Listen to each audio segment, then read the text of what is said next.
We are now delighted to be joined by another spotlight speaker. Really pleased to be joined by Dr. Vijay Chauthaiwale, Foreign Affairs in charge of the BJP. Thank you very much for joining us here today on India Global Forum. How are you?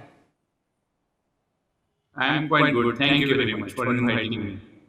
I know that you've just returned from Moscow this morning. Thanks for taking the time.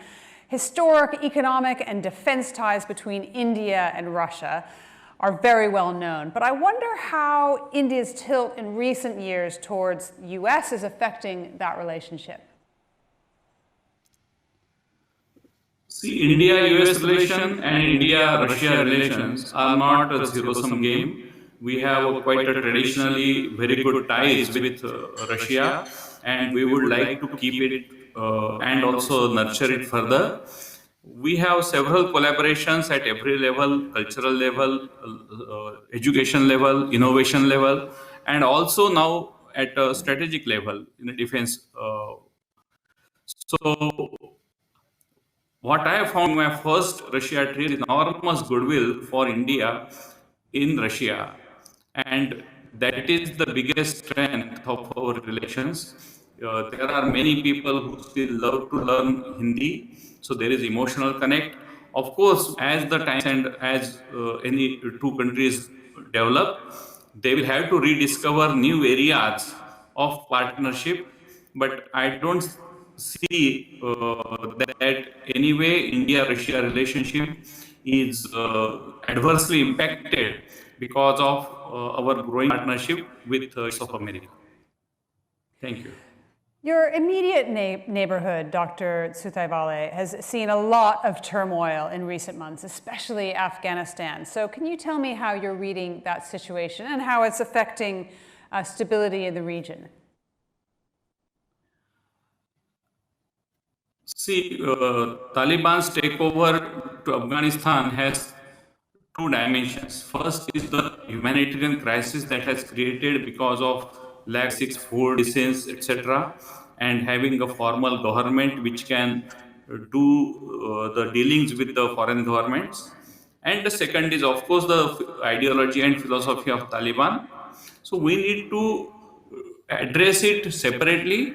India has always said, and even yesterday, India has said that yes, we will be willing to partner with our colleagues and friends across the globe to help the hungry, needy people in Afghanistan, as long as these aid items they go directly into the hands of the needy people. But at the same time, it is important to note that Taj's philosophy and its past has not changed much over a period of time.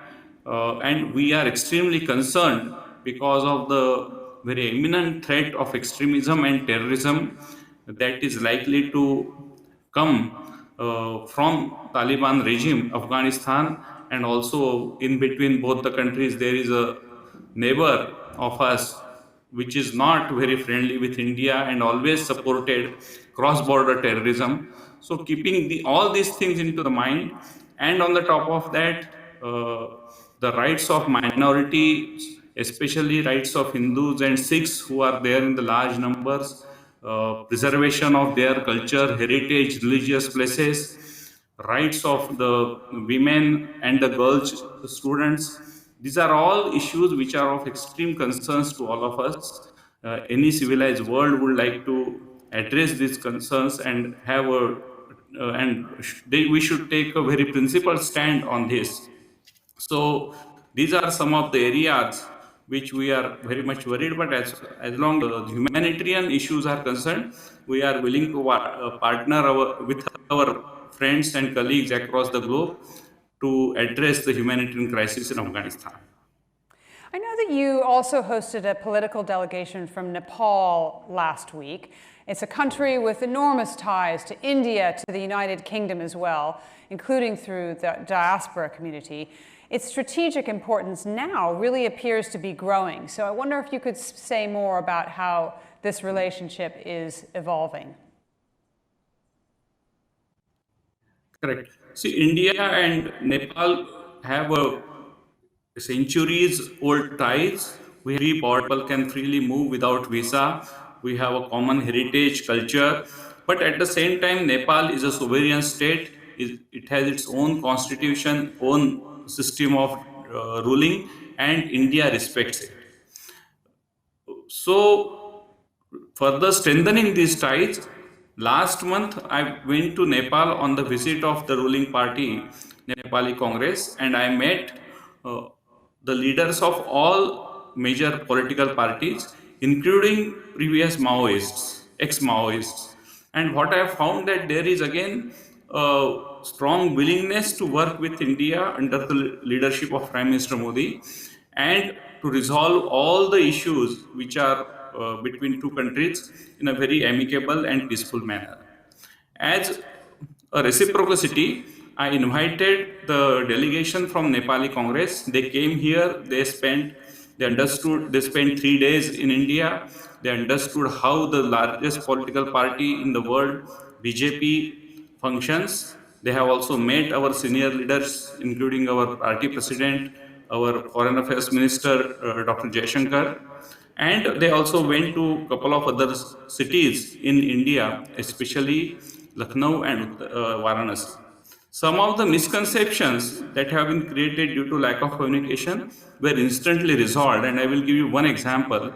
Now, in Varanasi, which is one of the biggest Hindu heritage and cultural centers and spiritual center, Prime Minister Modi is creating a corridor for the easy access of the most important temple in that city. And the campaign was created in Nepal that during this construction of corridor, one of the temples there, which is called actually as a Nepali temple, has been destroyed or it is on the verge of being destroyed. So people, those delegates have seen this temple, and in fact, because of the corridor, the visibility of this temple has gone up, its approach has become easier, and therefore they realize that the reality actually is much different than what has been told by them in Nepali local media and press. So some of these exceptions we could easily resolve by continuous dialogue, and we will be doing such kind of exchange of visits between Nepali political party and BJP in future too. Amazing how Thank much you. miscommunication can be resolved by physical relations. So I wonder if you were to do an analysis of UK-India relations, a SWOT analysis potentially, what would be your key observation? Let's start with the strengths. I think there are many strengths. We have ties for almost a century in one way or other. And after independence of India, those ties have built up from strength to strength through the various governments on both the sides. And under Prime Minister Modi, who has visited UK at least twice in last 7 years, and again he is planning to visit it next week for the COP's 26 summit. These ties have built upon various areas, including technology sector, environment. We have several common approaches and synergies between two.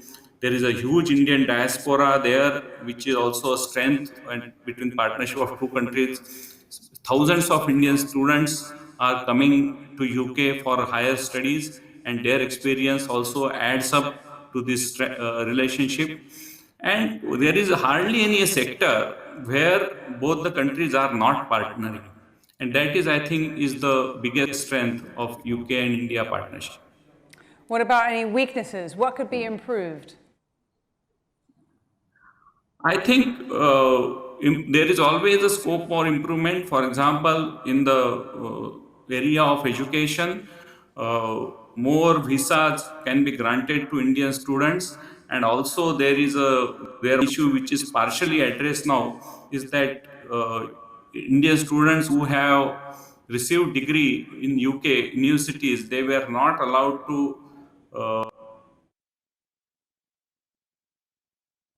Oh, I think we may be losing you due to internet issues. Are you there? Dr. Chauthaiwale there. Chauthaiwale, I think we may have lost him. But if we can't get him back, we'll be back with you in a few moments. We're going to have a special section in a moment looking at media and entertainment exploding in the digital age. Really looking forward to that one. Looks like we're not going to get Vijay Chauthaiwale back, but thank you very much for joining me here at India Global Forum.